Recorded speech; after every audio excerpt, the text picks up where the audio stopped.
हैं 2 कंपनीज़ के बारे में और दोनों कंपनीज़ बहुत ही अच्छी हैं, दोनों कंपनीज़ के फंडामेंटल बहुत ही अच्छे हैं और दोनों कंपनीज़ दोस्तों कोर पोर्टफोलियो कंपनीज़ हैं, यानी कि पोर्टफोलियो में रखने लायक स्टॉक हैं। तो इनमें दोस्तों यहाँ पर कुछ अपडेट्स निकल के सामने आ रही है और टेक्निकल चार्ट पे आपको मैं बताऊँगा कि कहाँ पर बाइंग लेवल है, क्योंकि ऊपरी स्तरों से ये दोनों स्टॉक हमको अच्छे खासे करेक्शन में देखने को मिल रहे हैं। तो सबसे पहले हम बात करेंगे दोस्तों एम्बर एंटरप्राइजेज़ की। जी हाँ दोस्तों, एक कॉन्ट्रैक्ट मैन्युफैक्चरर है।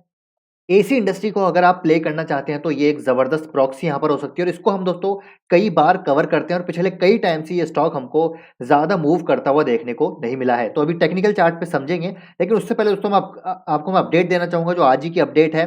तो कंपनी ने यहाँ पर दोस्तों एक और एक्विजिशन किया है, नाम है पैसियो इंडिया प्राइवेट लिमिटेड। 73% स्टेक यहाँ पर एक्वायर कर लिए हैं और कंपनी करती क्या है पैसियो? तो बेसिकली ये cross flow fans and plastic parts बनाती है। Fans and fan guard for outdoor units of room air conditioners, plastic parts for water dispenser and refrigeration applications other than automobile industry and plastic parts for seats of truck, tractor and buses.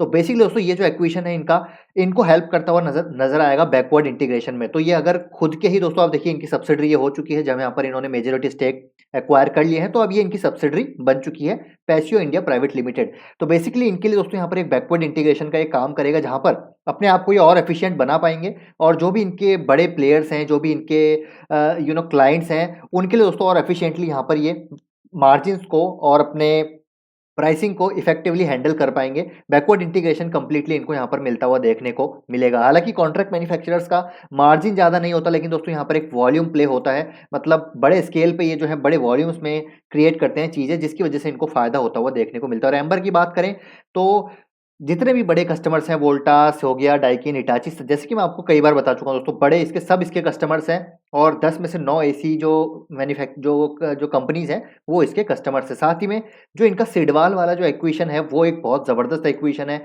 जहाँ पर इनको पूरा एक आप कह सकते हैं कि इलेक्ट्रिक जो जो बसेस हैं, जो इलेक्ट्रिक व्हीकल्स हैं, जो ट्रेन्स हैं, उसमें पूरा एसी के जो कंपार्टमेंट्स होते हैं, वहाँ पर इसका अच्छा खासा मार्केट शेयर है, तो वहाँ पर भी ये पेनिट्रेट करता हुआ नज़र आता है। तो एम्बर अगेन यहाँ पर दोस्तों एक और गज़ब का एक्विजिशन, साथ ही साथ एक्सपोर्ट्स में ये काफ़ी अच्छा पेनिट्रेट कर रहे हैं, जहाँ पर इन्होंने यूएस की एक सब्सिडरी है, अपनी अपनी ही सब्सिडरी थी, मतलब उसको यहाँ पर यूएस जो एम्बर वाला था, एम्बर का जो यूएस सेगमेंट था, अब वो इन्होंने एक्वायर कर लिया। तो एक्सपोर्ट में भी काफ़ी अच्छा काम कर रहे हैं। साथ ही साथ इम्पोर्ट को दोस्तों यहाँ पर लगातार कम किया जाएगा, पीएलआई स्कीम का इसको फ़ायदा मिलेगा। तो अभी इम्पोर्ट और जो कंपोनेंट्स हैं, ठीक है, वो 75% अभी भी इम्पोर्ट होते हैं और 25% अभी यहाँ से एक्सपोर्ट होते हैं। तो इसका मार्केट शेयर बढ़ेगा, तो एम्बर यहाँ पर डेफिनेटली एक बेनिफिशियरी होता हुआ हमको नज़र आएगा।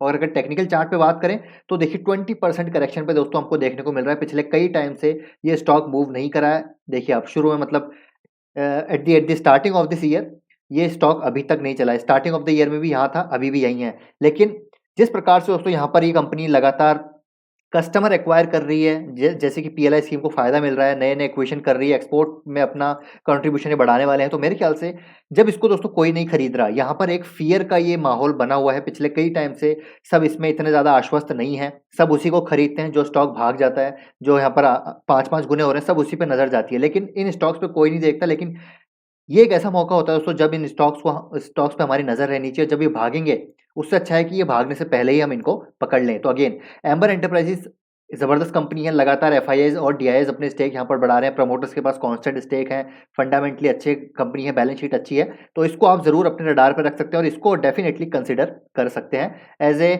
आरएसी प्रॉक्सी आप इसको यहाँ पर प्ले कर सकते हैं। नेक्स्ट है दोस्तों one and only Deepak Nitrite. जी हाँ दोस्तों, दीपक नाइट्राइट के बारे में तो सभी को पता है, गजब की कंपनी है। आज के दिन हमको 3% की तेजी देखने को मिली है और ये तेजी क्यों है?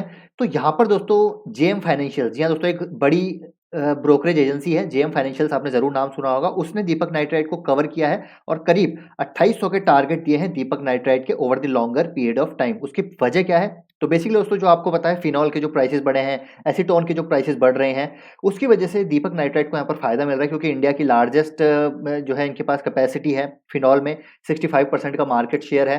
कंपनी बहुत ही शानदार है, सारी चीज़ें मैं आपको बता चुका हूँ।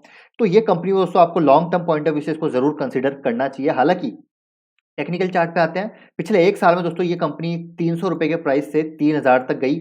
अब थोड़ा बहुत करेक्शन आता हुआ हमको देखने को मिला है, तो मुझे लगता है कि इसमें देखिए शॉर्ट टर्म में प्रेशर बनता हुआ देखने को मिल सकता है, क्योंकि अभी क्या है, फिनॉल, एसीटोन और डेस्डा और जो आइसोप्रोपाइल अल्कोहल है, जो बेसिकली अगर मैं आपको एक डेटा दिखाऊं, देखिए ये है दोस्तों डेटा, जहाँ पर आप देखिए पिछले अक्टूबर 2020 में फिनॉल के, डेस्डा के और एसीटोन के प्राइसेस जो अगर आप देखेंगे बहुत कम थे, मतलब 59, फिनॉल की बात करें 59 पर केजी था, 330 पर केजी था डेस्डा का, एसीटोन का 74 रुपीज़ पर केजी था।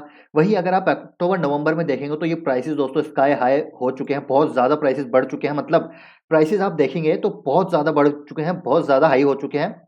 और ये जो फिनॉल है, एसीटोन है दोस्तों, ये बेसिकली कमोडिटी हैं, बल्क केमिकल्स हैं। तो दीपक नाइट्राइट दोस्तों बेसिकली जो है इसका फिनॉल से करीब 65% का रेवेन्यू कंट्रीब्यूशन आता है। तो बेसिकली एक कमोडिटी बिजनेस है दीपक नाइट्राइट, इसको आप कह सकते हैं। लेकिन कमोडिटी बिजनेस की वजह से ही दोस्तों इसको जो प्राइस टू अर्निंग रेशियो है इसका आपको कम देखने को मिलता है as compared to the other speciality chemical company.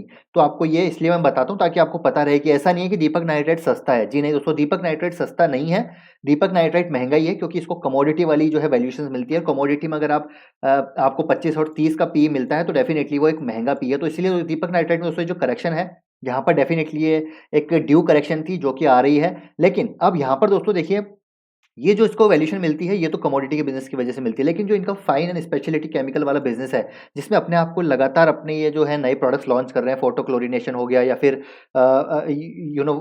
Fluorination की बात हो गई, जहाँ पर ये 300 करोड़ का केपेक्स करने वाले हैं। फार्मा और एग्रोस्पेस में ये जो है उसको टारगेट करेंगे और 300 करोड़ का केपेक्स भी यहाँ पर करने वाले हैं। तो ये अपने आप fine and speciality chemical business को भी दोस्तों यहाँ से ग्रो करने वाले हैं। और जो है डेरिवेटिव्स, फिनॉल के डाउनस्ट्रीम डेरिवेटिव्स भी एक कंपनी बनाएगी। तो आगे आने वाले समय में मुझे लगता है दीपक नाइट्राइट अच्छा परफॉर्म कर सकता है।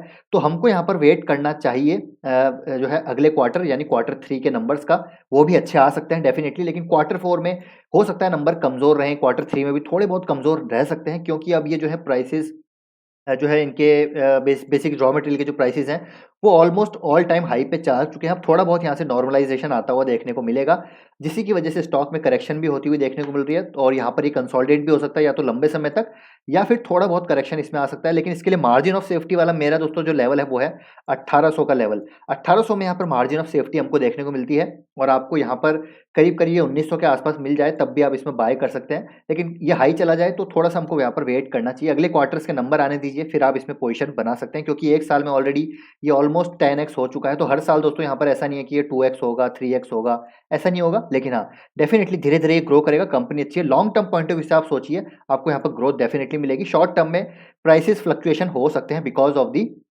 जो यहाँ पर इनके रॉ मटेरियल की प्राइसेस हैं उसकी वजह से। तो आई होप ये वीडियो से दोस्तों आपको सारी जानकारी मिल गई होगी। दोनों कंपनीज के रिगार्डिंग मैंने थोड़ा बहुत अपडेट दिया है आपको, बाकी आप यहाँ पर मैं इनको डिटेल में ऑलरेडी कवर करता ही रहता हूँ। तो ये वीडियो अपडेटेड जो है, छोटा सा अपडेट अच्छा लगा है तो लाइक कीजिएगा, शेयर कीजिएगा, चैनल को सब्सक्राइब कर लीजिएगा। मिलते हैं आपसे नेक्स्ट वीडियो में, टिल देन टेक केयर।